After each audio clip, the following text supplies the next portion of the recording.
So I want to welcome you back to this afternoon's session of the Education Symposium. Welcome those who are joining for the first time, welcoming colleagues in the room and those who are online. It's really good to see you today, and it's really great to have this Education Symposium in our lovely Marshall building.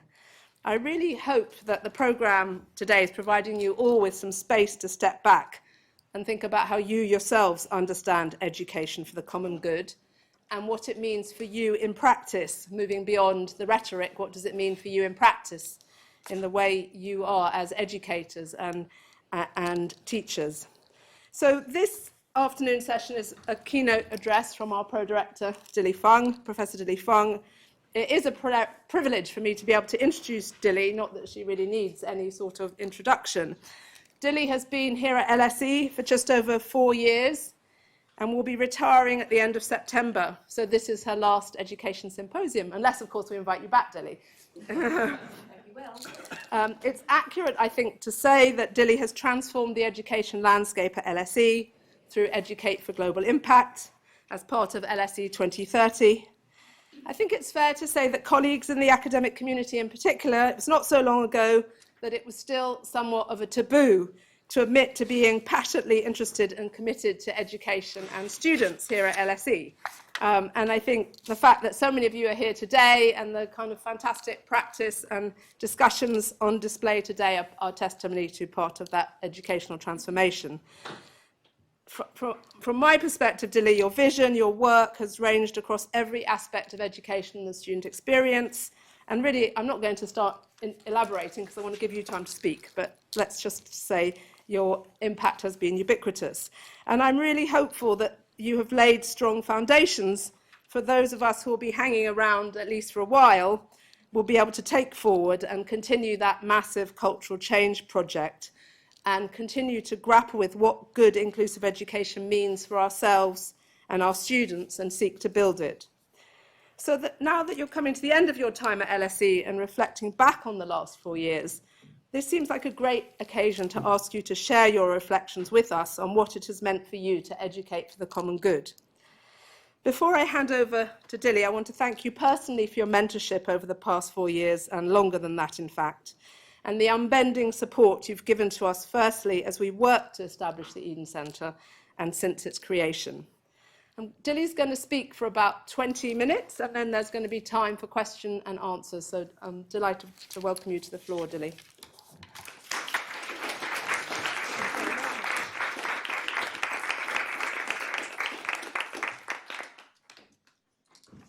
Thank you very much for that very kind welcome and those kind words. And I must start by saying what an amazing job our Eden Centre colleagues have done. It's not only setting up today, which has been amazing, but in so many ways enhancing and enriching the life of the school. And that'll be one of my abiding joys and memories thinking about the work of the Eden Centre. So I'm going to just share a few thoughts with you about educating for the global common good. So if we go to the next slide, I just thought I'd share with you, probably in some ways echoing some of the things that I shared when I first came to LSE, about where I'm coming from in terms of what great education is. What does it mean to provide wonderful education in a complex organisation like the LSE? And as some of you will have heard me say before, I think about education as being something that is transformative, something that has at its core and at its root a values-based proposition about what it means to be human, about what it means not only to be the best individual human beings we can be, but what does it mean to be a wonderful collective of human beings. And that's why in many ways it's a great challenge and joy to be working in a school which is a community. It's multiple communities. It's a whole kind of ecosystem, if you like, that lends itself to connection and to really interrogating the values that we all think about and live by day to day. So I've just referred to a couple of things on this slide. I've only got a very few slides, by the way, about effecting good learning and promoting academic integrity and dispositions for critical inquiry within and across disciplines. That'd be one of my fundamental principles. And of course, I have good in inverted commas because that's a word that needs interrogating. Ethically good, morally good, effective. We'll come to some of those ideas in a moment. Creating this inclusive scholarly community in which everyone has a voice and everyone has opportunities to create and produce and lead.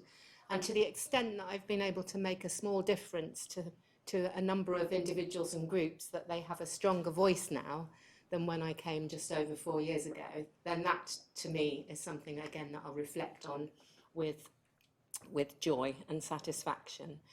And then something I'm also very committed to, forging better connections between education, research and public engagement to transform individuals, organisations and communities.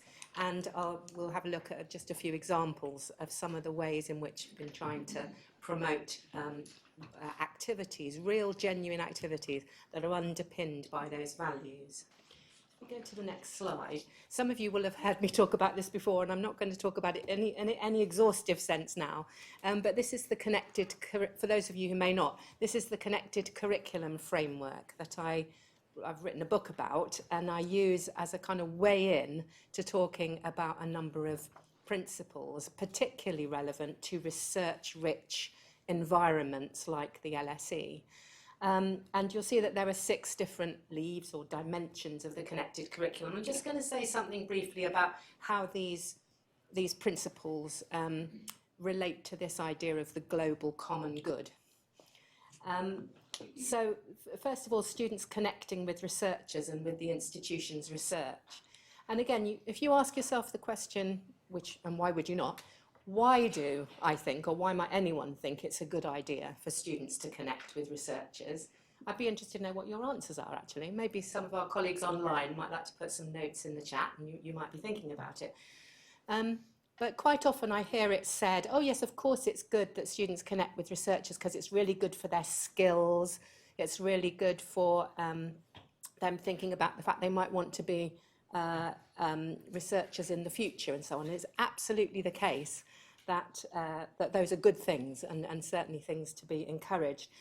But for me, connecting with research at the cutting edge of what it makes sense to say that we know is something profound for individuals in a way that sitting in any kind of educational establishment and being told a bunch of things that are facts or true or whatever, and being told to memorize them and being told that this is what we know and kind of give them back in an examination situation. The strength of the connecting with research is that ability to understand the edge of our knowledge, that there are boundaries that we still have not crossed in order to understand. And there's something to me, there's something very fundamental to me about the importance of really understanding that what we think we know should be doubted. And it's that critical thinking approach. And I think often we pay lip service to that. But where that links in with the idea of the common good is in the sense of, holding back on, quick and easy solutions and applications and so on, and really positioning yourself as a lifelong inquirer who at every stage in looking at ways in which we can transform the world around us, that we can really test what we think we know. The second dimension is about a through line of research activity being built into each degree programme. That's a sort of follow-on, if you like, from the first, really connecting students and empowering students to think like researchers, become researchers all the way through their degree programmes. The third one is about making connections across subjects and out to the world. And again, not every student that comes to LSE will feel, and perhaps not want, that they to have a very multidisciplinary or cross-disciplinary experience. But I'm really pleased that when students come, especially as undergraduates, that all of our students in their first year do the LSE 100 programme, where they just set off at that point to really think about how different disciplinaries' perspectives can be applied to big, world, global challenges and so on, really looking outwards. And I think this is fundamental to this idea of education that can make a difference to the world. Students connecting academic learning with workplace learning. Again, this is vital. I don't think it helps anybody to have a kind of education where students engage in all sorts of critical thinking and do all sorts of exciting, imaginative, creative things.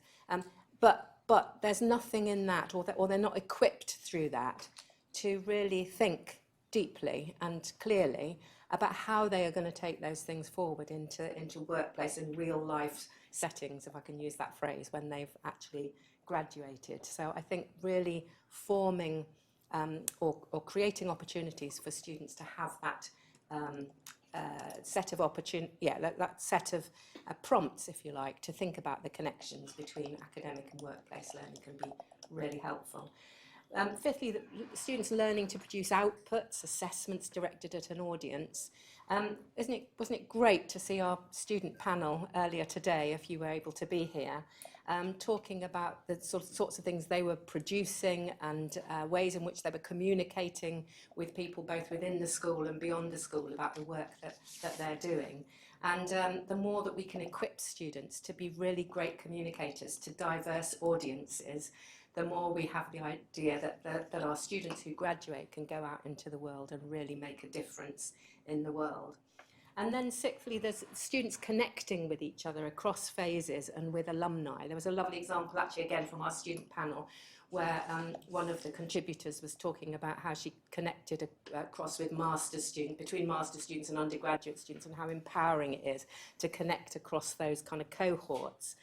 Likewise with alumni, when we bring alumni in, really empowering to enable students to build those networks. And of course it's all the more powerful and helpful for students from the sorts of backgrounds where they may not already have networks that will enable them to connect outwards and have future opportunities for their own lives. I'll just say one final thing on this before we go to the next slide, which is that for me, this principle of students connecting with one another, this idea of building communities, it's not just a vehicle, because sometimes when you read the higher education literature, they say, the reason why you do this is so that each individual learner can learn better.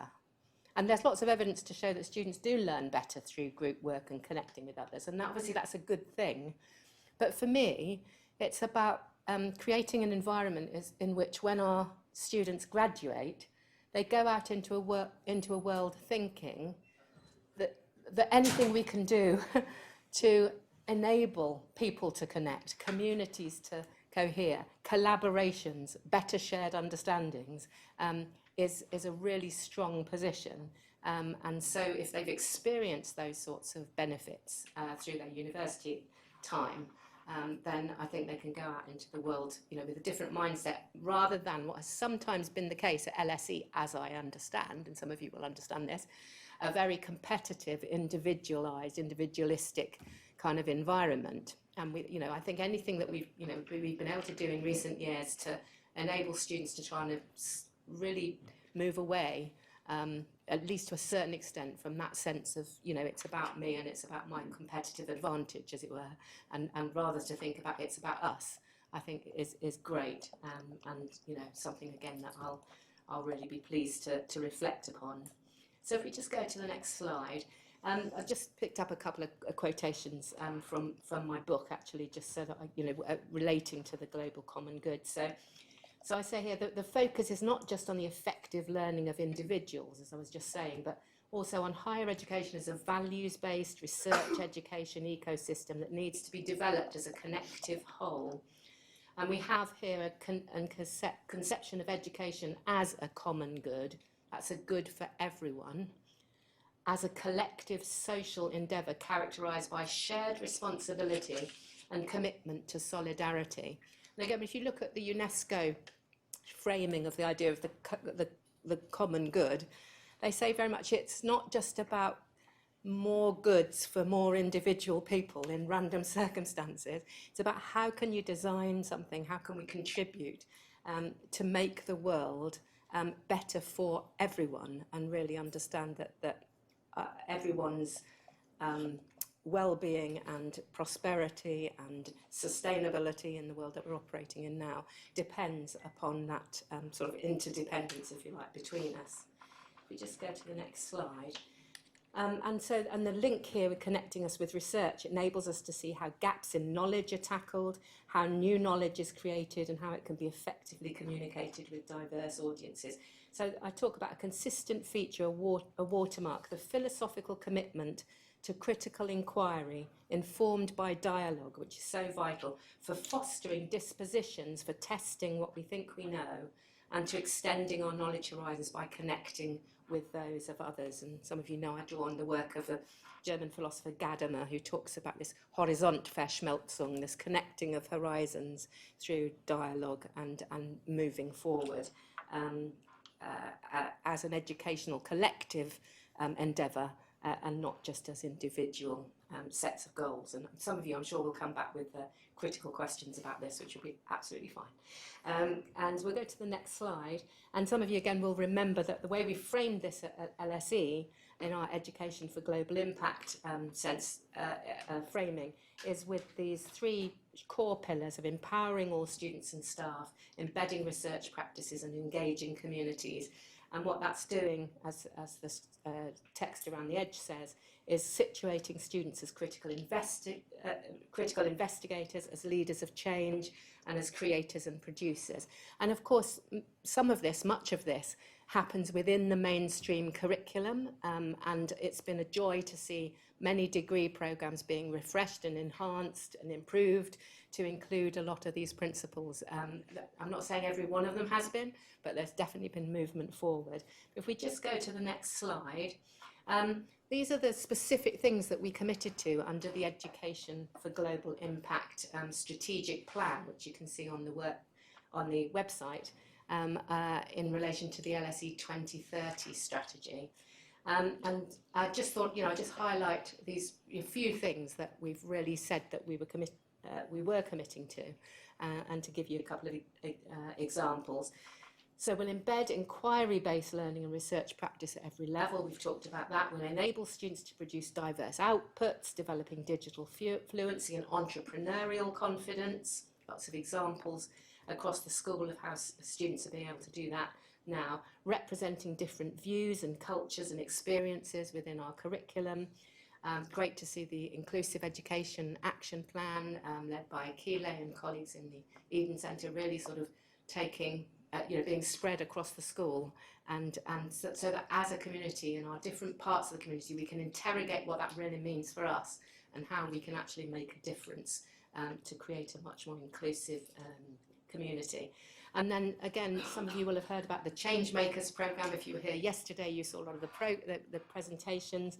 Our wonderful changemakers, individuals and groups, investigate aspects of education and the student experience and present on them. If we just go to the next slide, actually we can move straight through. There's a website, so have a look at the website. We move through to this.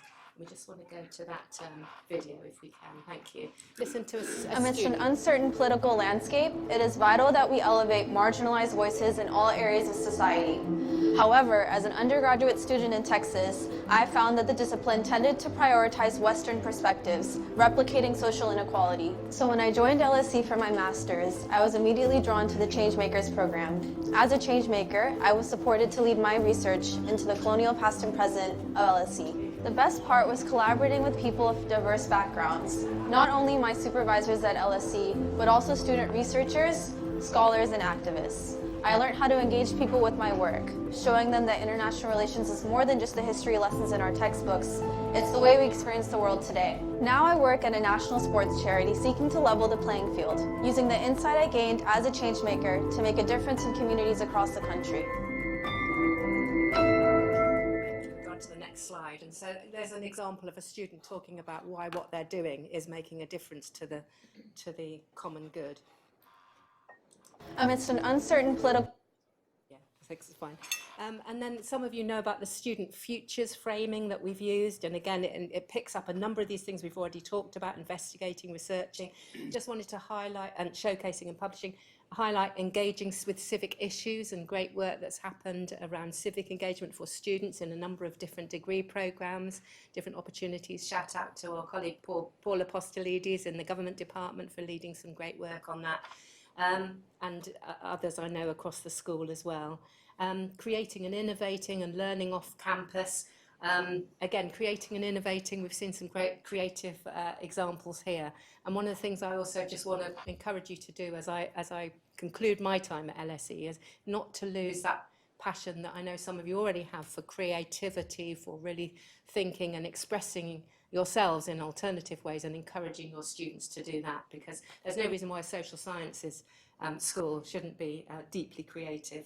And next slide, almost at the end, we'll listen to Sam.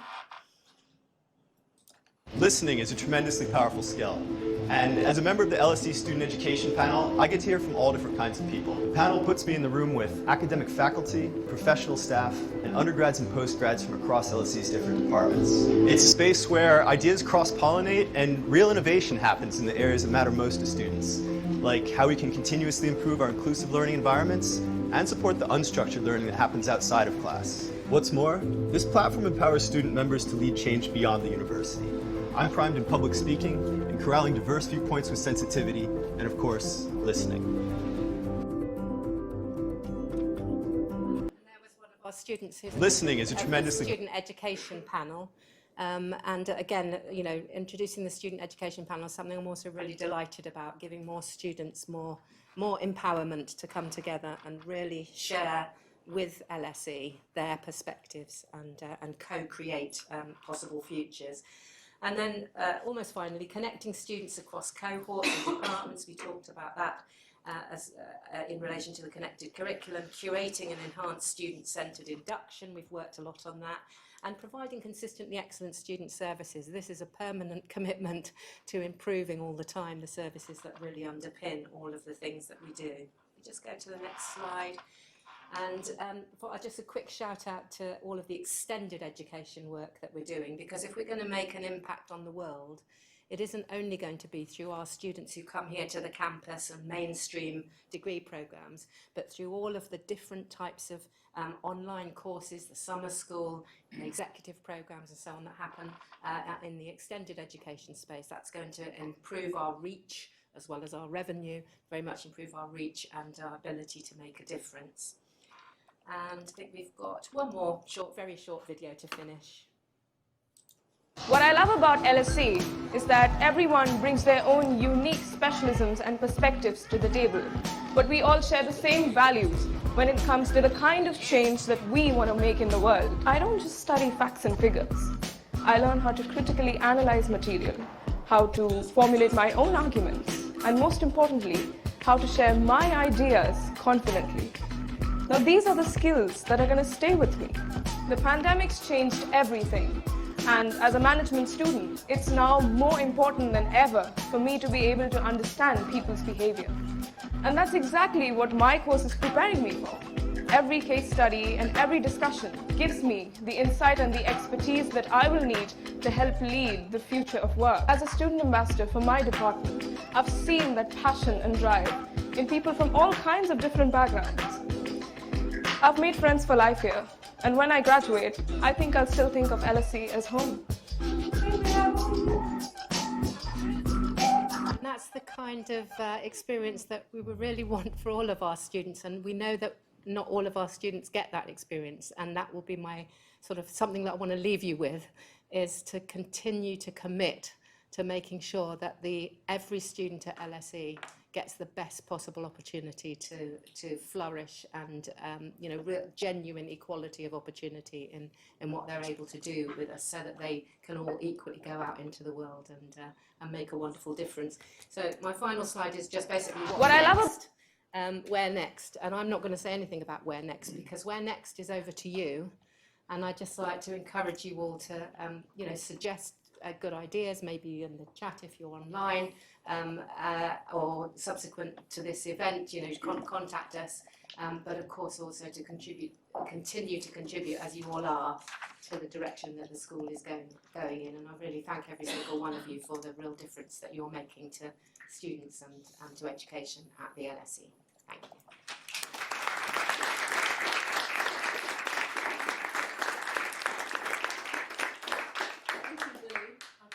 Great for all of us to be reminded of those values and principles you brought to the LSE. Some of us will have been in the parish hall. I think we gave a talk in the parish hall at our Education Symposium in 2018 over there. And now we're sort of closing the loop a little bit. So that was fantastic. And then also the ways you've been seeking to build frameworks and initiatives to put those into practice. And what I'd like to do, we've got about a few minutes, I think is fine. Questions about Dilly's presentation, answers to the what next, where next, how next. I'm adding in a few more questions to that. Who would like to ask a question? And if not, okay, good. Stella would like to ask a question. Thank you, Dilly. That's really, really interesting and really, really valuable to kind of hear your reflections there. I wonder if you think, because you went through quite a few really positive initiatives that are happening here at LSE, and a lot of them spoke about diversity and inclusion and kind of like the contribution from students from different backgrounds. I wonder how successful you think we've been in making sure that those opportunities that you spoke about have reached a genuinely diverse population within the LSE. Just kind of countering that thing that we tend to see, whereby these opportunities tend to be capitalised by people who don't necessarily need them to advance.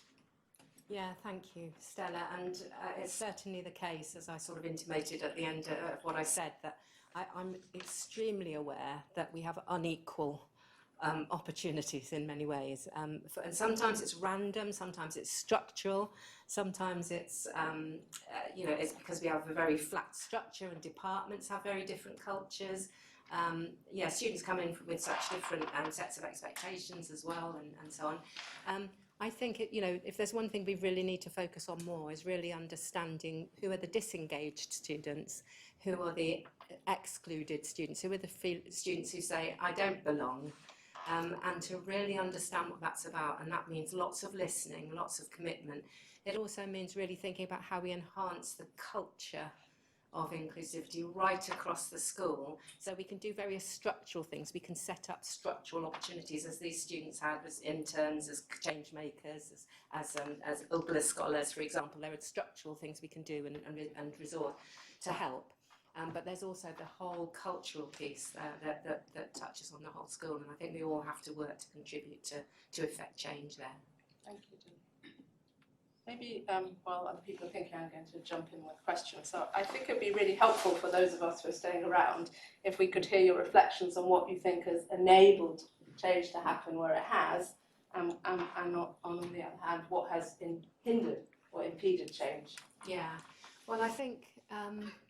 Okay, so I'll do it in the other order, shall I? So I think impediments to change are often systemic, structural, embedded policies. We've always done it this way. Impediments have been, and still are, although it's improving a little bit, things like different job families for members of staff, where in the past people who really commit to education and student experience are not appropriately rewarded and recognised and promoted to top roles and so on. I know that's changing, but there's a way to go, and we're on a journey with it. And all of those are sort of examples of structural impediments, and we're not necessarily getting resource to the right students at the right time, where they at the moments of needs and those sorts of things. So loads of work to be done there. But I think on the positive side, there are so many individuals, both staff members, and that's professional services staff, academic staff, education-focused staff, who are also academics, of course, and also students and alumni too, who are deeply committed to improving things. And that collective it may be a network, it may be a loose network of individuals right across the school who really commit and are really making a difference in their own areas, who are sharing good practice across spaces, who are being inspired, inspiring others by that very dialogue that I really wanted to promote as a sort of key value. And I have to say, of course, that the Eden Centre has been enormously effective in maximising those interactions, which has been wonderful. Trying to. Who else would like to ask a question? Yeah, Dylan, great. Yeah, thanks, Dilly. I really liked hearing what you had to say, and just, I guess, in some of the research I'm doing now, there's a lot of alliances with what you are talking about. We talked a lot about like the roles of sort of expanding students and I guess diversifying student experiences and things like that. But in sort of, I guess, some conversations I had with a lot of the change makers yesterday, big concern they had was sort of I guess at best sometimes indifference, or at worst even resistance from staff members to these things, like you're saying, like change, students being change agents or co-creators. I was wondering, and you've just spoken as well about having this like loose network, how you think it would be best to sort of, I guess, encourage staff members to join in, or perhaps change their views on the roles and the power dynamics they have vis-a-vis students. Yeah, thank you. I mean, I think over my career, the times when I've seen most change from colleagues who have previously been the most resistant have been when they've really seen in front of them, like we saw with our change makers, this morning and yesterday, students being amazing, bringing real evidence-based, contributions and great creative ideas and so on into that table. And often the people who are most stuck in a rut and don't get it, they just have not been properly exposed to just how wonderful those opportunities are. And I think we can create structural opportunities to almost kind of make it vital that colleagues across the school do see. We have to find really creative ways of making sure they really do see, and that changes the mindset. So they really understand and think about how structurally and in many levels we can work much more in co-creation with students. Great, thank you. Any questions online? Any comments? Okay, so we'll take a final question from Marina. Marina. Thank you so much for that. Just want maybe to bring an idea on the table. Having been a student at the LSE and then having taught here, so I can see both sides. And one thing in my experience is that, it's very difficult, as Estella was saying, to intercept these students. And I think, one thing that is missing perhaps all over this thing is the role of LSE halls. Because, many of these students, they live in LSE halls, they don't share flats. And many of them, and I was living myself and I was warden there, so I could see them, they spend so much time in the room, and then they come, they spend so much time in the library, you will never intercept them. So, talking about networking, maybe also involving residential life of LSE and trying, to see who are these students who are excluded. Maybe that would be perhaps, something to think about. That's a really great comment. And just to say that we're looking at reframing and recommunicating for students a whole kind of wide menu of opportunities and connections, and that will absolutely include the halls-related activities as well as sort of, obviously we need to listen to students and understand the students' experiences in halls. Just to say that over the summer there will be the launch of a new website that characterises education for global impact, and there will be opportunity for you to feed back as well through that website and with these great points. So thank you. Great. So those online, unmute yourself, and those in the room, let's give Dilly a round of applause.